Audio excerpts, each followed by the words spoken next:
Hello, everyone, and welcome back to another episode of Should I Have Avoided Releasing This. This episode is mostly just something I can just keep for personal sake because it's just talking about my high school stories, my journey of coming out to my family. Just this episode is just going to be a lot more personal and a lot more emotional, so I hope you can enjoy. And future Ashley, if you're watching this, I hope you're safe. I love you. Mwah. Oh yeah, I did forget to mention that most of my high school days I did via virtual school because autism. And I didn't know I was autistic. My parents just sent me to a virtual school because they were scared of me being absolutely murdered metaphorically in high school. Or maybe like physically murdered. Or, because fucking high school is literally like it can change a personality. It can make or break a person. That was like one of the key moments of life is high school. And not in a good way. Like it's those moments that just like you develop like some sort of traumatic experience or like a core memory during high school. But like what I was saying,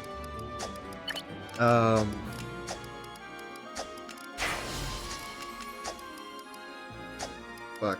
Okay.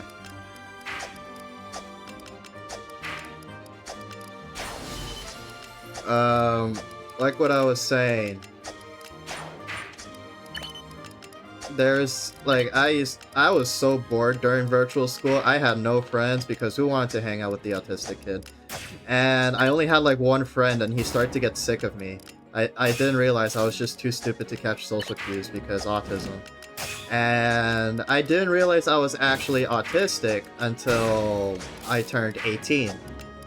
So yeah, I went through the entire my entire like core like primary school life and secondary school life not realizing that I was autistic until my parents told me when I was like 17 or 18.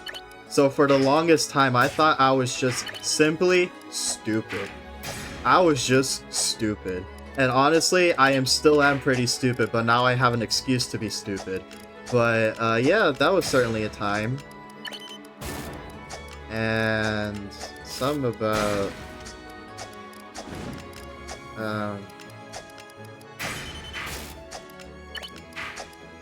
this high school was just not a good time. I have fond memory. Okay, I have memories, good memories of high school, but that was just because of like the stuff that I did outside of high school. So it's mostly around that age demographic, especially when I started to like figure out more about myself. Because it was just the time I was just also closeted and just all those emotions going all over my head. And, what do you call it? Fuck.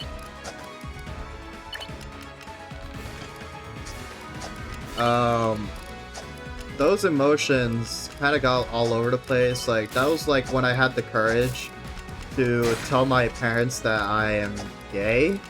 Which for the longest time I was super scared of because I constantly heard stories of, like gay, like, youths being kicked out of their house and, like, stuff like that solely because of their family, like, being super homophobic. So I was really scared, so I had to tell my psychiatrist and also my psychiatrist, who was also acting as my psychologist at the time, to, honestly soften the blow to tell them that I was gay.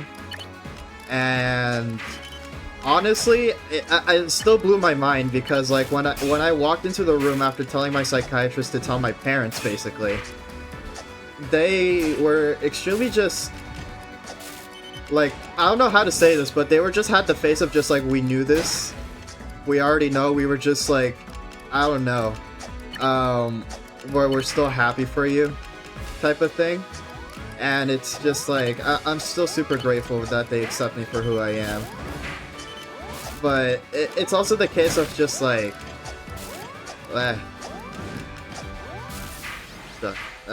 sorry.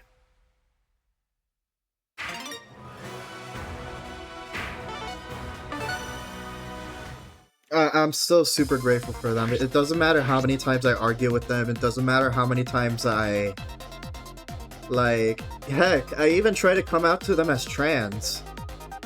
Like, this year. It's the case of just, like... My mom is the one that's just horribly misinformed. My dad is super supportive of me, and he's willing to take me to a clinic to get estrogen for me. It's just, right now, in the current state of the world, it's not a good time to be openly trans. That's why I try to present myself as non-binary. Because it's just easier to explain. I'm just like, hey, I'm gender fluid, but I still want to take estrogen and stuff like that. But it's just, there's so much things going on in my life that it feels like it's too risky to go on HRT again, because I do have everything that I need. I have a friend, my best friend. I will literally die for this woman. V, if you're watching this, I miss you. Don't worry, she's not dead, she just moved out, so... I still miss her, I still miss hanging out with her, I still miss being with her, so... She was honestly my best friend. But anyways, she does live in, let's just say, in a blue state, which trans supportive care is readily accessible. Gender-affirming care is accessible. And she can hook me up with free estrogen. Since she can, like, loosen, like, she is going on vials, but the reason why I haven't really taken estrogen as of late, and the reason why I want to just pause for a moment, is because I am in a really fragile state of mind. Like, I am not in the best position to start taking estrogen because of all the side effects, like the hormone imbalance, mood swings, because I genuinely felt what it felt like to have a hormone mood swing. It was not fun. But I just need, like, someone supportive in my life to help me go through this journey, because it's not a journey I can simply, like, have parental support. Mainly because of my mother, where she comes from a good place. She comes from a good place, but she's just old. You know, she's just old. So it's kind of hard to explain to a 50-something-year-old woman the idea of transitioning, especially if it's something that's not in her culture, where LGBTQ culture is taboo. It's taboo in Venezuela since, like, most of our culture is very, very traditional. It's very traditional. So being counterculture is very shunned in like, per se, Venezuela.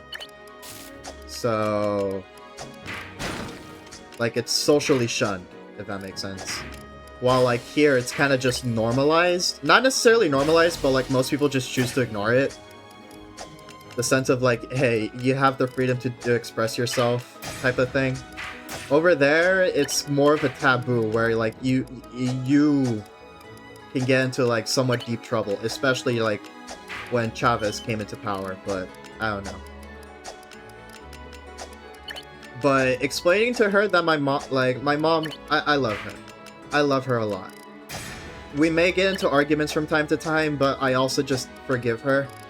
It's not the case that she's just, I want to give her the benefit of the doubt, because she's also human. She also has things going on.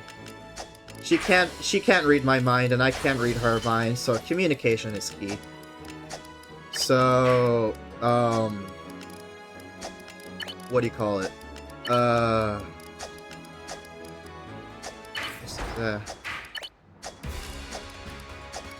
Where,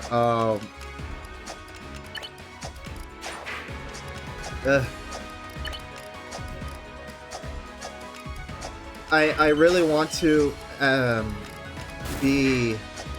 I don't know how to, like, properly explain what I want for myself, but I just want to be no gender or all the genders, and I just want to be androgynous. I just want to be whatever I want to be. You know what I mean?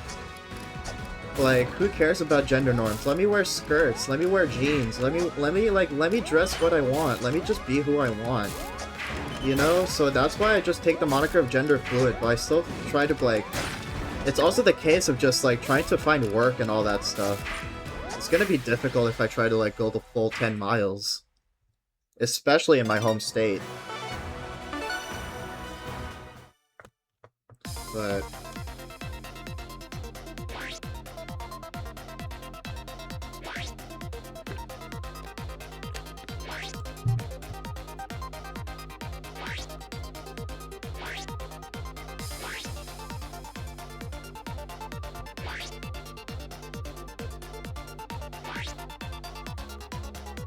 Uh, sorry, I was getting a little emotional there.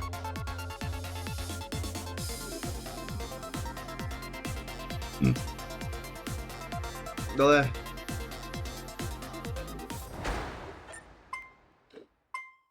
I'm just really grateful for what my family has dealt with me over the years, because who wants to be with the autistic kid? Let's be real.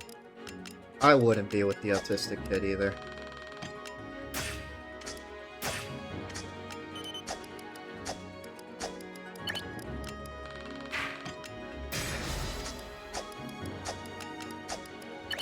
But I just really appreciate them. I wish I can just give my gratitude or something like that, but I don't know how.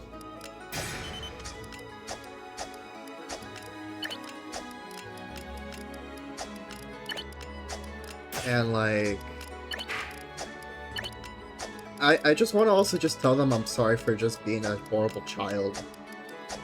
Because like, the sense of just guilt whenever they do something for me, and I just feel awful about it because they didn't have to do it, because I just feel so guilty doing so. Of just existing. Making their, like, I feel like I'm making their life harder, but still.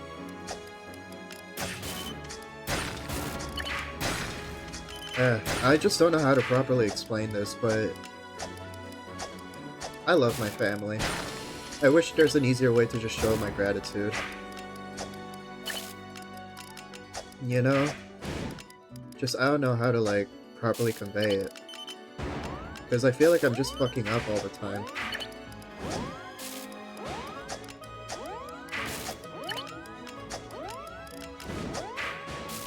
Ugh. Ugh. Ugh.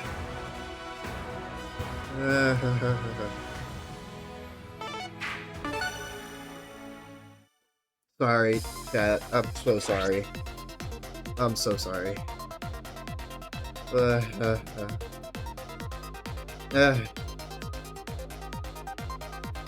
I'm so sorry, chat.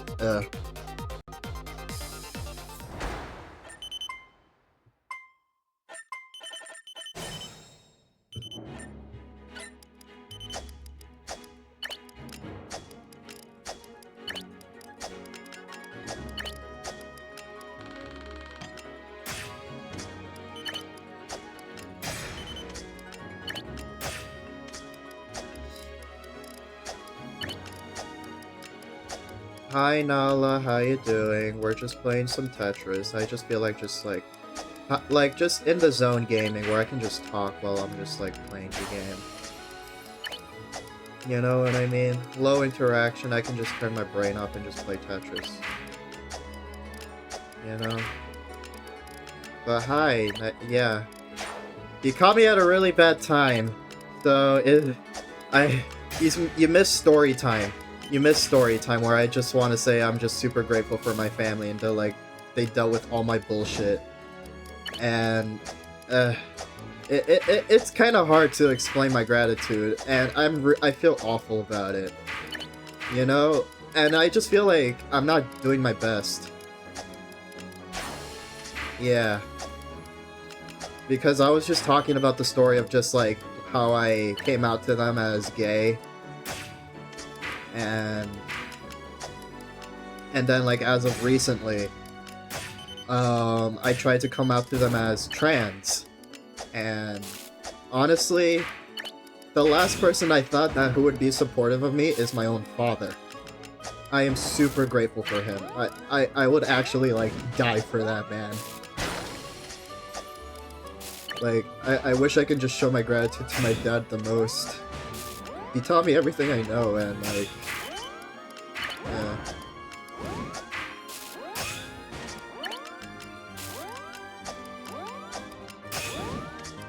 I just don't know how to like thank him, you know?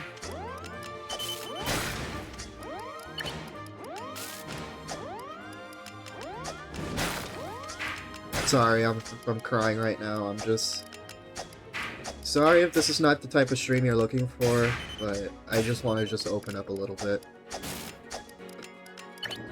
You know? Because I do enjoy doing this. And it's nice just opening things up about this, uh,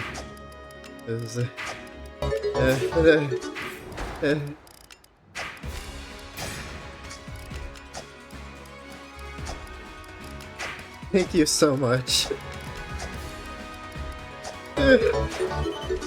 Thank you so much.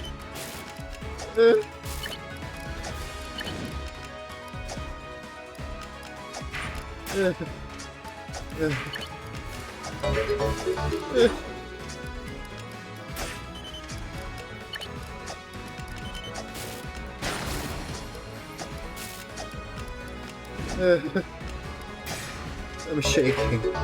Thank you so much.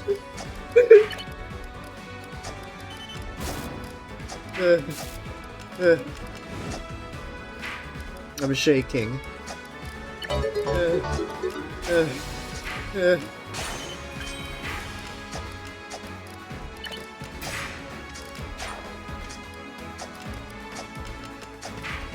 Oh, thank you so much. I really wish I could. You didn't have to do this. You know that, right? You didn't have to do this.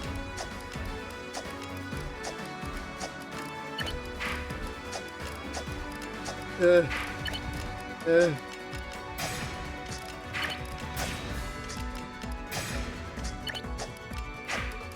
You didn't have to. My face is all wet. I'm crying. I'm crying.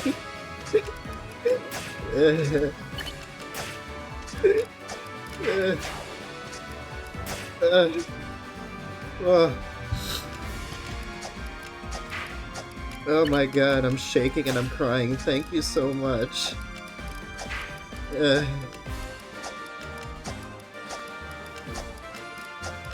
uh, uh, uh.